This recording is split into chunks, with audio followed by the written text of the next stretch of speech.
Yeah, hello, this is Dave from cheapbooks.com playing World of Tanks. The tank I'm playing is the AC1 Sentinel. This is a British Tier 4 medium tank. The map is Karelia.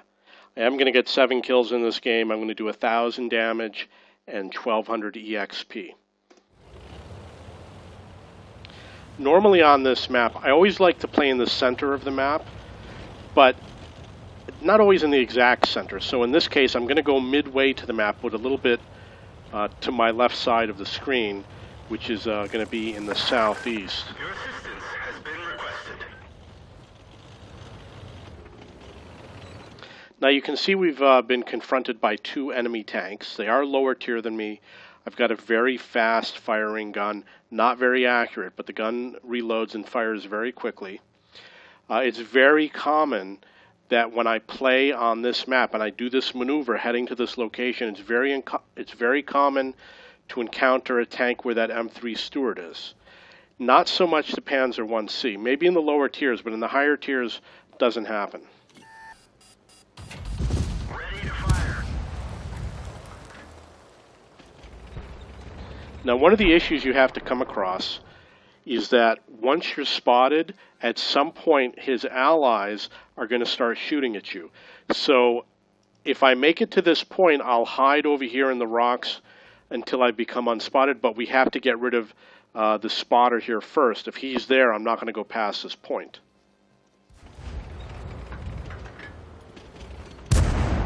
Enemy armor is hit. One of our targets is damaged. Got him. You can see he did not do any damage to my tank.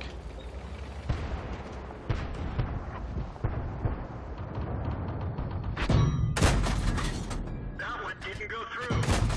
Track hit. Penetration. Obviously, an ally showed up. One of the good things about being a frontline player is that it motivates the rest of your team to advance. And it's safe. It shows them that it is safe to advance because people are timid in regards to the unknown. However, there is an issue in that sometimes they can get in your way. I don't know if this particular ally is going to get in my way or not, but we'll see what happens.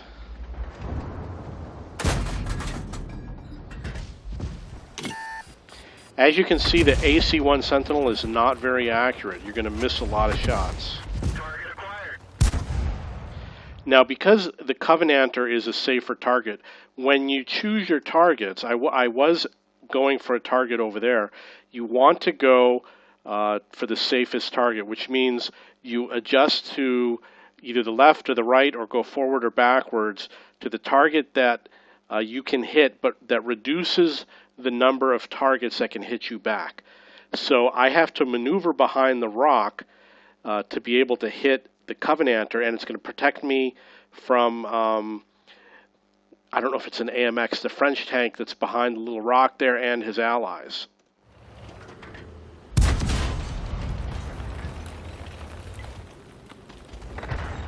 You'll notice that as I come around the rock, I put my frontal armor first. Even though I reverse sideways, as I come back around, my frontal armor, which is stronger, is still facing forward. We've lost a track. Target lost. Ready to fire. We didn't penetrate their armor. In this particular case, I decided not to use the repair kit. It depends. Sometimes, obviously, I will.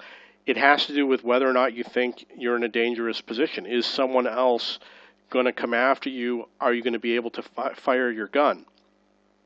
Because I'm in somewhat of a safe position and I reload very quickly, I decided not to repair my track. That one didn't go through. Enemy armor is damaged. Enemy armor is hit. Let's go. Got him. Let's see if I can figure out how far away. He was quite far away. I would say, I don't know, he could easily have been up to the 400 meter mark. And you'll notice that the auto aim was able to hit him. He wasn't driving very quickly. When tanks drive through water, they tend to drive a little bit more slowly. So you can use the auto aim and you don't have to worry about missed shots as much. Now I'm going to sit here for a while to become unspotted. I didn't wait very long. Looking at the mini-map, there's a lot of enemy tanks to my left. Now when you're here, keep in mind that AMX is still there. He's still behind that rock. The safe position is to be as far to the left as possible to avoid the shots coming in from the base area. And if you're getting shots from the west side, which is off in the distance there, then you have to be close to this rock over here.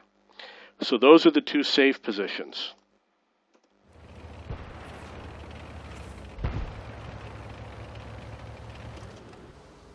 Target acquired.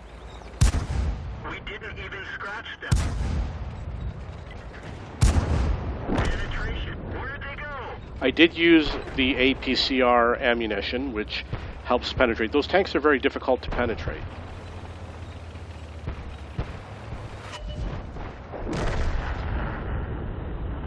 One thing that was unusual about this particular game is that I didn't get any incoming fire from the base area. Usually they have a lot of tanks at the base area, especially tank destroyers, that are going to fire back that you have to watch out for. Today, because perhaps it was a lower tier, those tanks were in the field area. So it was a little bit of a different game. Target acquired. Enemy vehicle destroyed. Very high velocity ammo. Permission to engage.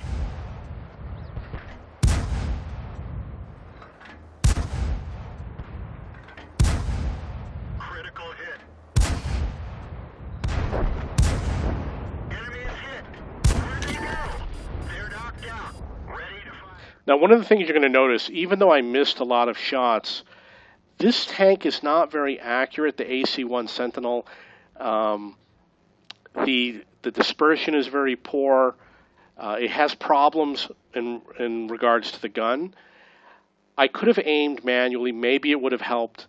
But my personal opinion is I don't care if I miss a shot or not. I mean, obviously you want to get those killer shots in, but unless I'm in a really tight situation, I'm not too worried about missing shots. Enemy armor is damaged. You'll also notice that I only zoomed into the sniper mode so that I could lock on to him with the auto aim, and then I zoomed out because I want to be able to see what's going on with the other tanks. Enemy armor is hit. Penetration. Enemy armor is damaged. Enemy armor is hit. Enemy armor is damaged. Target acquired. Penetration. That is 4 kills. Critical hit. That one bounced. Critical hit. Where'd they go? Got him.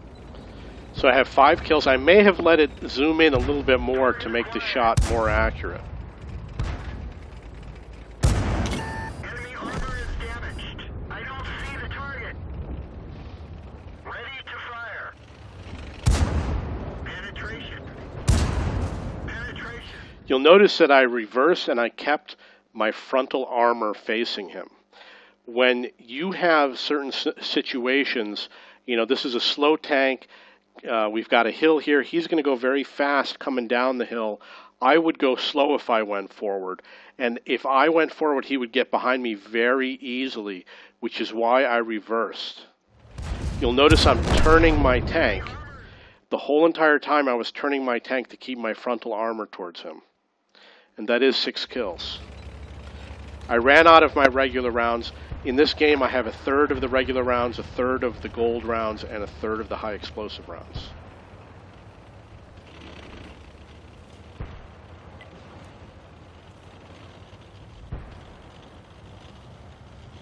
Oh, I remember this game. Okay.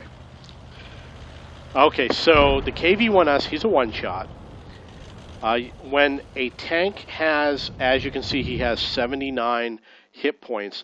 If I use the high explosive rounds, there's a chance I will not destroy him in one shot. Ideally, if they're really low on hit points, if they have like 10 hit points or 20 hit points, it makes sense to use the high explosive round. However, because he doesn't, I decided to use the APCR. It's my only other choice because I ran out of the AP. Now, in this case, I guess you can predict which way I'm going to go. He has this little area protected, and his gun is pointing down the river, and he probably doesn't know where I am. And he probably has a good idea that he's got these two T-14s right in front of him. So I thought that the wise thing to do would be to come up along the side, go up on the hill, and surprise him.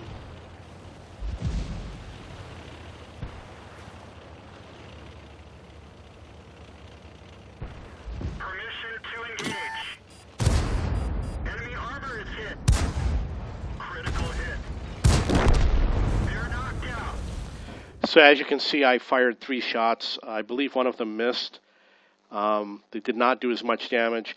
The KV tanks are very strong tanks. They're going to be difficult to damage with a lot of tanks, and you should probably use APCR rounds against a lot of these tanks. And this is an example of when you really want to use auto-aim, because you can dive over the edge of the cliff, hit the auto-aim, the gun will stay locked on no matter what happens to your tank. Your tank could tumble over and be on its side, and that auto-aim will still try and lock on to him. That's one of the reasons why I use it. And plus, you're guaranteed you're going to hit the side or the top, which are easy to penetrate surfaces. This is the AC1 Sentinel. It is a British Tier 4 medium tank. I use the crew from my Centurion Mark 7, which is a Tier 9 medium tank, and I use it on the AC1 Sentinel and, of course, all my other premium tanks. And you can see I have 4 skills on my crew. I highly recommend BIA as a crew skill with this tank, because this tank has lots of problems in regards to how fast it goes, acceleration, the performance of the gun, dispersion, things like that, the accuracy, etc. The gun is problematic. So having the BIA is going to improve the quality of the gun. In addition, you're going to want the snapshot and smooth ride crew skills, which are with the gunner and the driver, which will also improve the handling of the gun. There's another feature called off-road driving, which is with the driver, which will improve the speed. It's an acceleration issue. You can reach the top speed on this tank. However, it will take you a long time to get there. For example, if this tank starts at the top of a hill, you'll have no problem achieving your top speed, which is around 60 miles per hour, 60 kilometers. You'll notice that I also use the enhanced gun laying drive, and the reason why is because you do want to improve the handling of the gun. I don't see an option for the vertical stabilizer. I use coated optics on all of my tanks. I use vents. Vents will also improve the handling of your gun. I use a third, and a third of my ammo. At the current time, I'm using a small repair kit, a large repair kit, and I use the 105 octane gasoline. This is pretty much standard for most of my tanks. I like to use 2 repair kits, and the reason why is because I'm more likely to need a repair as opposed to something like a fire extinguisher or a first aid kit. I use Jack of all trades on my Commander, which reduces your reliance on the first aid kit. I use the 105 octane gasoline. It improves the performance dramatically of this tank driving around. It makes it feel more normal. It doesn't feel sluggish anymore. Other than that, I do recommend, of course, that you get the fire extinguisher suppression crew skill for as many crew members as possible. I do have the Hunter and the Pirate on all of my American and British premium tanks, so you might see me in the game. Okay, now, in terms of is this tank worth buying as a premium tank? In terms of leveling up your crew, absolutely. It will do a great job, perhaps earning you money and improving your crew. How does it compare to other Tier 4 tanks? It's not that good of a tank, and there's a lot of people that are going to tell you it's the worst tank in the game. If you like a gun that reloads fast and the ammo has a good acceleration, so maybe you can hit non-moving targets far away, you might enjoy this tank. You know, I did get 7 kills in this game. You can definitely do it with this tank. However, I think there's better Tier 4 tanks than the AC1 Sentinel, and it's not a highly recommended tank. If you have any questions or comments, please post below.